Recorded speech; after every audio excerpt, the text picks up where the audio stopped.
All right. The first full trading week of 2026 is kicking off, and the institutional intelligence you shared with us is, well, it's screaming instability. Yeah. Our mission today is to really go deep on that, connect the dots between this macro geopolitical shock and the very precise technical levels we all need to be watching before that 9:30 a.m. bell. It is absolutely a high alert start. And it's hiding behind, seemingly benign numbers. Right. S&P 500 futures are nudging up, plus 0.25%, with the Nasdaq futures trying to lead at plus 0.55%. On the surface, that looks fine, almost boring. Exactly. It looks like a neutral continuation of that late December momentum, but that's the facade. The market is coiled, it's waiting for confirmation, and the tension underneath is just immense. And I want to emphasize the sheer size of the catalyst we're digesting this morning. We're not talking about a Fed rumor. No. We're talking about a massive, kinetic geopolitical event that completely defined the weekend. We have confirmation of the removal of Venezuelan President Maduro by U.S. forces. The institutional reaction to that was instantaneous. Even if the price action looks mild right now, that move triggered a massive uncertainty premium. It drove capital straight into classic safe havens. We're seeing a pretty significant surge in gold and silver, just pricing in that volatility and the immediate threat to global supply chains. And that's really where the tension is for you, the listeners. You're watching the screen this morning. The market is bracing. It's caught between this huge shock to global energy and, well, tech trying to desperately cling to its valuation momentum. Yeah. So our sources are asking, is this quiet pre-market action the silence before a January storm, a violent rotation? Or is this the ultimate buy-the-dip opportunity for aggressive capital? The answer is probably found in the dual headwinds that are already hammering the market, especially high-flying tech, well before the open. Okay, let's unpack this because this is the core risk today. Yeah. Despite the NQ's slight pre-market lead, the macro forces rates and the dollar are putting immediate painful pressure on the valuation of every single growth stock. Where does this headache start? It starts with the 10-year Treasury yield. It is hovering stubbornly near 4.3%. Right. Now, a lot of people in the retail camp are still positioned for this aggressive rate cut scenario this year, which assumes the 10Y has nowhere to go but down. That assumption is getting tested hard this morning. Very hard. And if that assumption fails, if the 10Y pushes higher today, specifically if it breaches that 4.20% floor we've watched so closely, that changes everything for stocks like the Magnificent Seven. What does that actually mean mechanistically? It creates a severe, an immediate headwind for duration. And when we say duration in this context, we're basically talking about how far out in the future a company's big profits are expected to arrive. Got it. So high growth tech, the NQ darlings, they've got very long duration. Exactly. Their big projected earnings are years away. So when yields rise, the present value of those far-off earnings gets aggressively discounted or, compressed. Crushed is a better word. That's why a yield spike is poison for tech valuations. It's a direct financial mechanism. Yeah. Higher risk-free rate equals a lower theoretical stock price. But it's not just yields. Compounding this pressure is the dollar index, the DXY. It's at 98.63, up 0.21%, and hitting two-week high. And that dollar strength is driven entirely by the safe haven bid tied to the geopolitical risk in Venezuela. When you have a domestic military action creating this much uncertainty in global commodity flows, capital flees that perceived risk, and it lands right in the greenback. But the irony is that for big tech, the dollar strength is its own source of risk. It's a double whammy. It is poison for their earnings. A stronger dollar eats directly into the international margins of the Magnificent Seven. Think about Apple selling an iPhone in Europe. When those euros are converted back into a strong US dollar, the revenue is just worth less. That's not a small effect. No. One of the reports you shared points out that a sustained 1% rise in the DXY historically shaves nearly 50 basis points off projected quarterly revenue for the biggest international tech players. So if you're holding massive exposure to names like Microsoft or Alphabet that rely so heavily on those international sales, you're taking a punishing double hit. That's right. Higher rates, discounting future profits, and a stronger dollar reducing the value of your overseas revenue right now. This sounds like the perfect setup for that dreaded pain trade. It is the setup for the pain trade that retail positioning seems to be completely ignoring. Our sources say retail sentiment is still heavily positioned, 63% bullish, largely betting on a swift, tidy, Goldilocks soft landing, Which requires falling rates. which absolutely requires falling rates. So what's the actual mechanism of that pain trade? Let's say the 10-year spikes violently after the ISM data. What happens institutionally? It's a brutal forced liquidation. Let's focus on the 4.5% level for the 10-year yield. Why that number? Our sources indicate that for many of the large risk parity funds, those massive institutional players that balance risk across stocks, bonds, and commodities, algorithmically, 4.5% is the trigger. It's predetermined. So it's not a human decision. Not at all. The model forces them to liquidate their most volatile assets, which means dumping high multiple tech exposure. This isn't just a dip where people get scared and sell. This is an algorithmic mandate that triggers a deep, brutal sector rotation.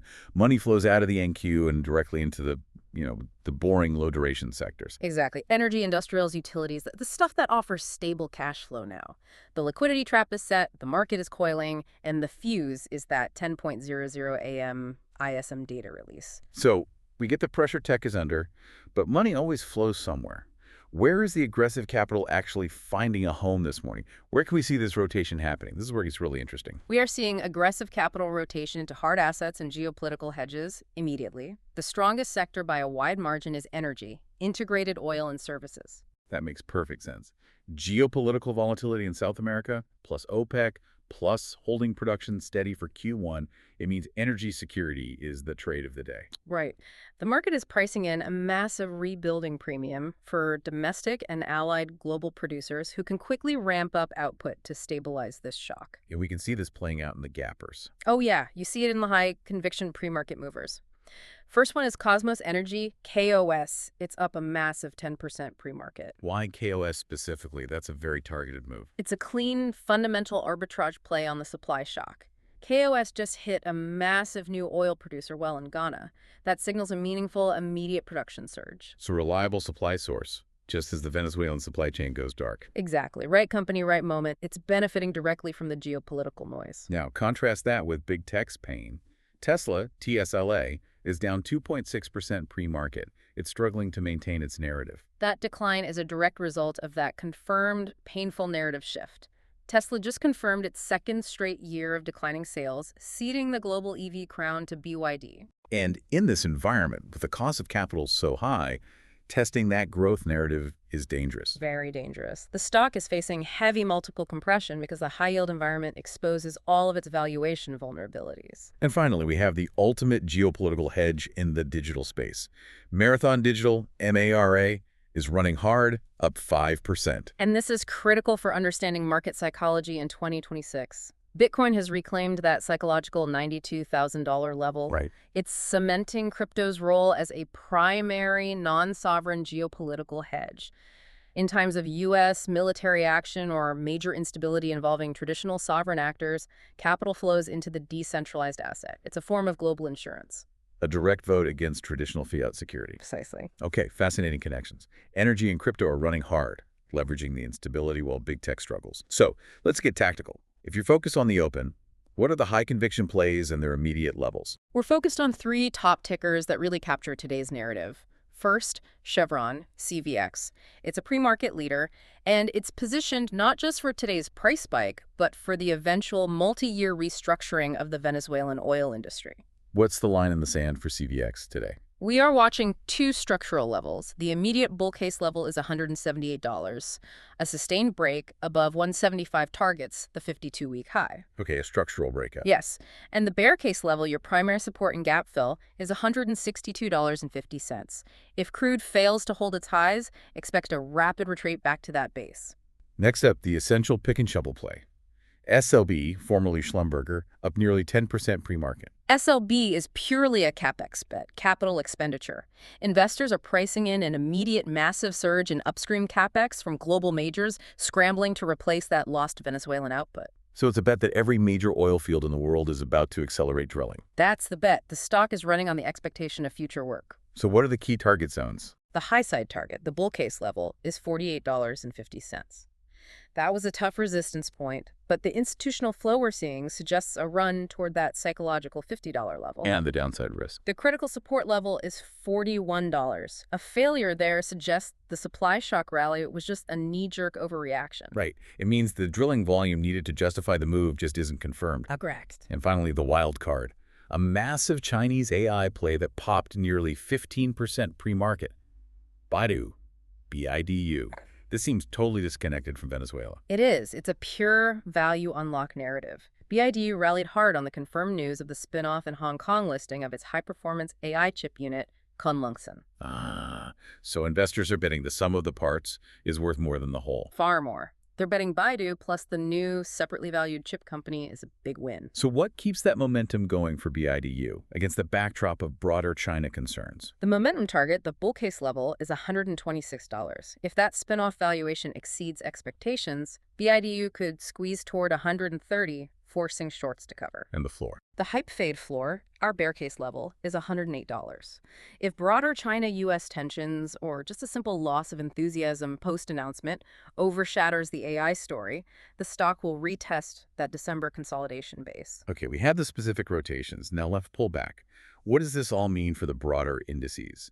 We need to define the line in the sand for the ES and NQ before the open, especially since the entire day is predicated on that 10:00 a.m. catalyst. Precisely. That 10.00 a.m. ET ISM Manufacturing Index print is everything. All this pre-market positioning, all the early trading, it's all just waiting for the reaction to that data. If it confirms cooling, the NQ might breathe a sigh of relief. Right. But if it signals unexpected resilience, the rate narrative changes instantly, the 10Y spikes, and the indices dive. Okay, let's define the line in the sand for the S&P 500 futures, the ES.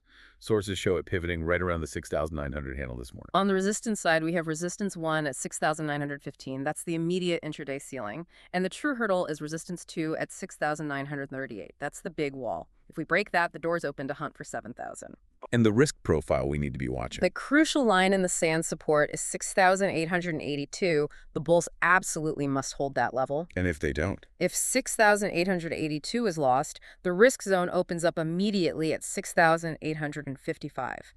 A break below that signals a major fail at the top situation.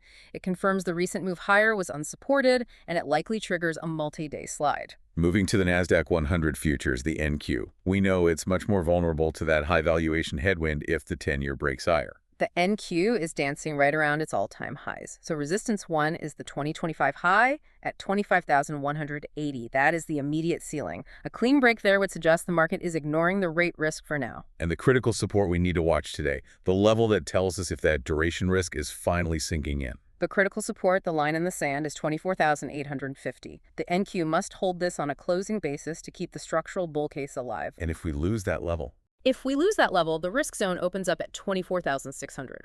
And if 24,600 is lost, the AI fatigue narrative takes over. It confirms the consensus that tech is simply too expensive for this current interest rate environment.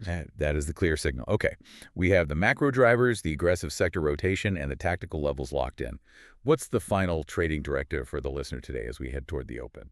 The bottom line is this. Today is about observation, analysis, and confirmation, not heroics. Don't be a hero. Do not be a hero. You absolutely must avoid chasing the 9:30 a.m. implied open. The market is coiled, and that 10.00 a.m. ISM data is the real starting gun. Wait for that data and the market's reaction. So wait for confirmation. Distill the play summary for us. Simple. If the S&P 500 holds 6,882 through the data, you look for a grind toward the 6,915 targets.